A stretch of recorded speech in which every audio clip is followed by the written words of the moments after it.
It's now my pleasure to introduce this evening's special speaker, Matthew Gregoire. 8 years ago, when Matthew was struggling with alcoholism, his father brought him to Ender's Island to meet Father Tom. Matt spent a year on the island working on his recovery, and more importantly, finding the healing, hope, and confidence in himself that he needed so badly, and recognizing he had a future. Tonight you will hear from Matthew how that journey to recovery has transformed his life. Matthew, would you join us up?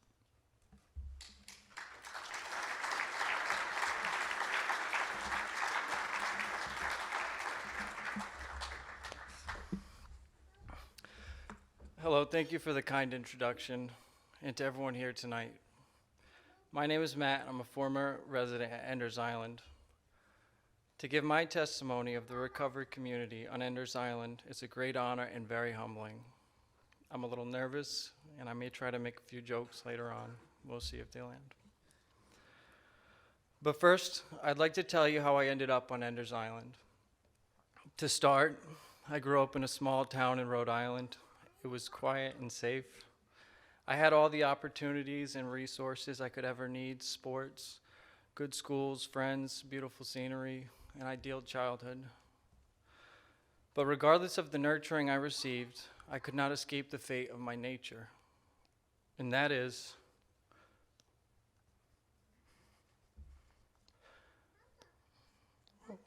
sorry, thought this was going to happen, I'm sorry. Alcoholism and addiction runs in my family. For me, it is genetic, and it is a fact that I cannot drink safely or normally. I believe that my drinking and drug use went to a point of no return, meaning it was so problematic that to try to drink normally again could be fatal. However, before I reached this point, or even knew this, I began to experiment as many kids do.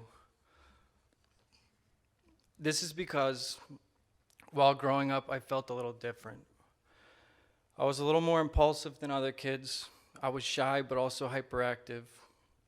When I started to use drugs and alcohol, it was like a crutch, something to lift me up or calm me down. By the time I was 15, I developed an unhealthy pattern of drug use. I do not think I had become an addict at that time, but it was affecting my ambitions and identity. My parents were doing their best, but at the same time, my sister was battling an eating disorder and a self-harm addiction, and I slipped through the cracks. The event that really pushed me over the edge, past the point of no return, came in the form of a little white pill known as OxyContin. I'm sure you've heard of it and are aware of the epidemic, and it got me too.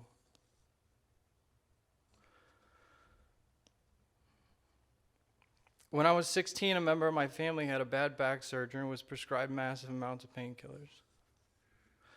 Even as a nurse today in intensive care, I've never seen anyone prescribe this much medicine. As you can imagine, it didn't take me long to discover the value of these pills and then to start taking them myself. Every single day, morning and night. I really didn't know what I was doing or who I was, but that pill changed my life. It is difficult to talk about this, and I usually don't. But I'd like to tell you that being addicted to opioids is one of the most miserable and desperate feelings I've experienced. I did not have any interest in living a normal life, and I was massively depressed. I did not want to go to college or have a job. I just wanted to find a pill so I could function and not be in pain. Eventually, I couldn't find or afford any pills, and I switched to drinking by the time I was 20. But when you're depressed, angry, and in pain, you do lousy things when you drink alcohol. I was acting out and hurting the people around me who loved me the most. I was a liability everywhere I went. At first, it's funny to be irresponsible and dangerous while you're young, but after a while, it was painful to watch, and I eventually found myself drinking alone. I was drinking alcoholically to ease the pain, and when my inhibitions were low enough, I'd go in the search for opioids, eventually heroin. And when you drink alcohol and do heroin, you die. I've woken up in the hospital after receiving Narcan a handful of times. My own mother had administered rescue breaths to me. I started to have seizures, and I received CPR and had an out-of-body experience in a living room.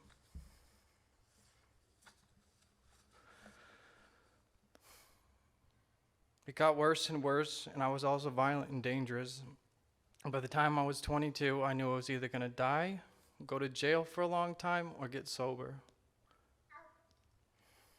But then I got really, really lucky. My dad, who had been praying for me all along, eventually got an answer. Out of nowhere, he got a call from a man named Brad Perry, who was in the Coast Guard with. My dad brought up the topic of his wayward son, and Brad, who works on Ender's Island, knew someone that could help. He invited us to a Christian retreat on Ender's Island. And at the end of the retreat, I was encouraged to talk to Father Tom. I did not know anything about Ender's Island and had never been to a Catholic Mass. But when my dad said we were going on a retreat on Ender's Island, I immediately started to feel a sense of peace. I stopped drinking a day before and took sedatives to calm my nerves. I sat down and listened to what the guys said, and I was empowered to talk openly about my problem.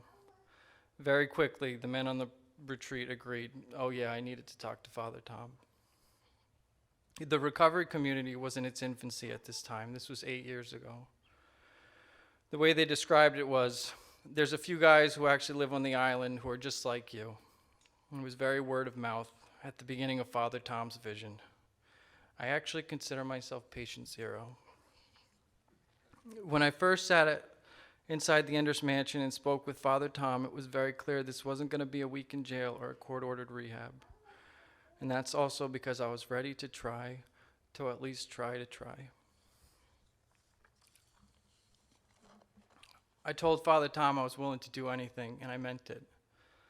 And Father Tom looked at me and said, "You're going to go to rehab in Lubbock, Texas tomorrow? You're going to come live on the island for 1 year after, and then you're going to get a scholarship to go to college at Texas Tech University. We'd figure everything else out later." My jaw dropped. It was almost surreal, and I wasn't even Catholic.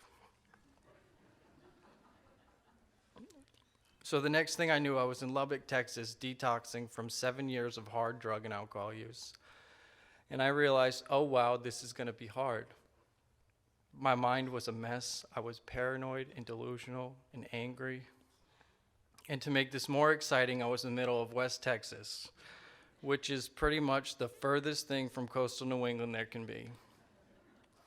But I really liked it. The people in West Texas gave me the love and patience that I needed, and they didn't give up.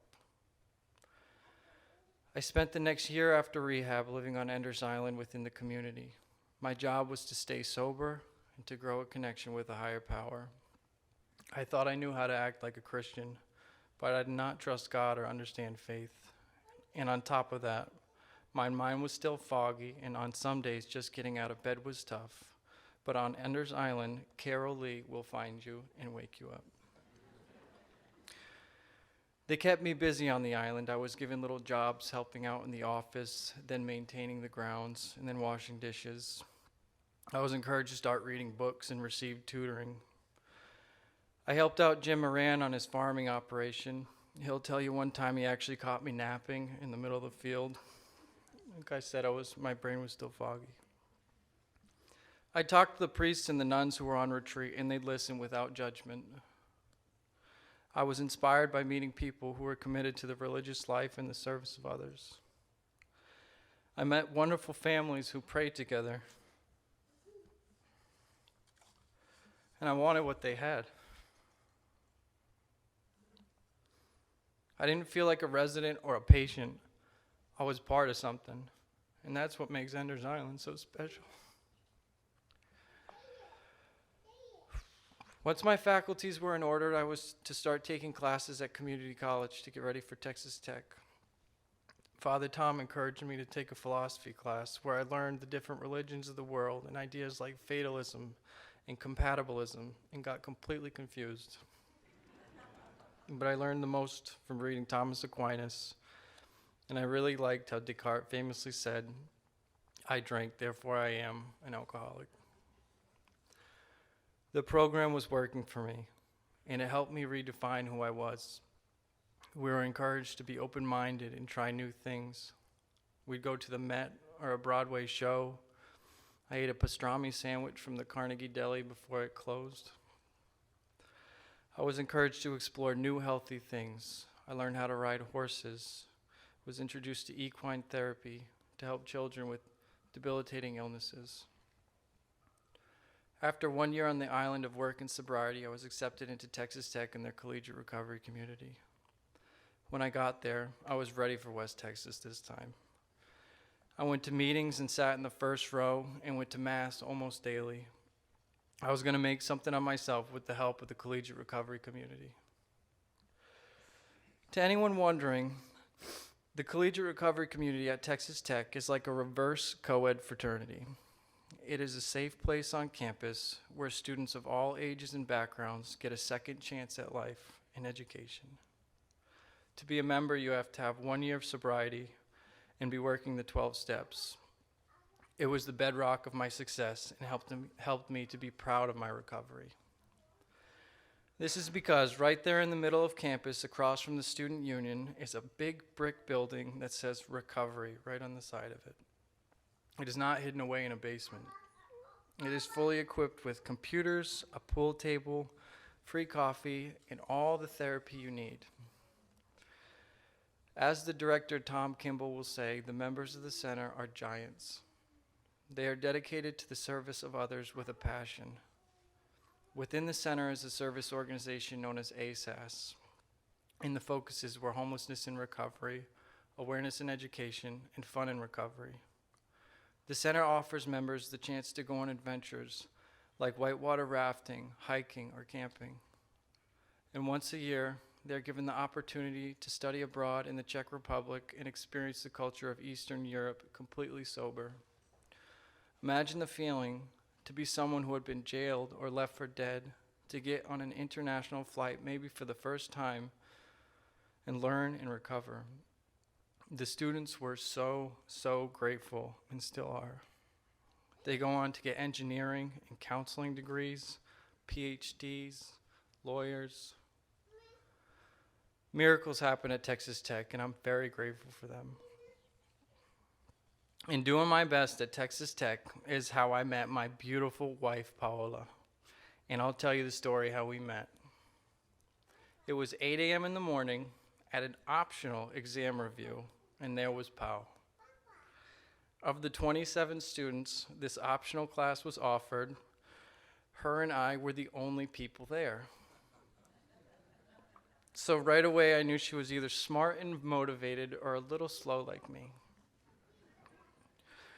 My wife was at Tech to start a new life also. She came from Guatemala City to study cellular molecular biology. She didn't know anyone. She was an international student. Her English wasn't perfect, neither is mine. So I asked her if she'd like to study for the upcoming exam, and she said yes. The night before the exam, we're going to meet at the library, but I actually had to stand her up. And the reason was because my Catholic confirmation classes were that night. And this represents the most important lesson I learned on Ender's Island, which is to put recovery and God first. Pao understood, loved the fact, and we started going to church and celebrate recovery meetings together. I got an 88 on that exam, and she got a 97. So we got married 5 years later. And now we're parents of the most beautiful and precious girl named Amelia Marie. And if she's not too fussy, past her bedtime, she'll come up here and wave hello, please.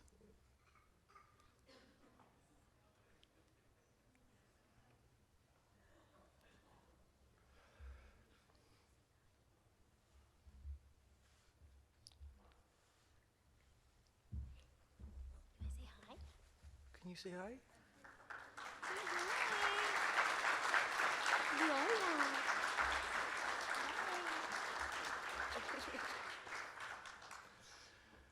We're We're finding out there's no such thing as perfect parents, but if we stay close to God and remember where we came from, we will always have what we need. Today, I never drink or take drugs. I'm never tempted.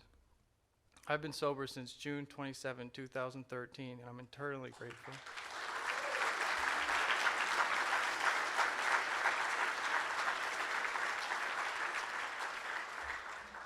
There are good days and bad days. And life is hard for everyone. But Ender's Island is always a place of refuge for anyone. It is truly fearless what we are doing. Today I get to be a dad and a husband and have a job. These are things that no one thought was possible. So again, thank you all. I owe all of my blessings to you, and I'll keep doing what I'm doing. Thank you.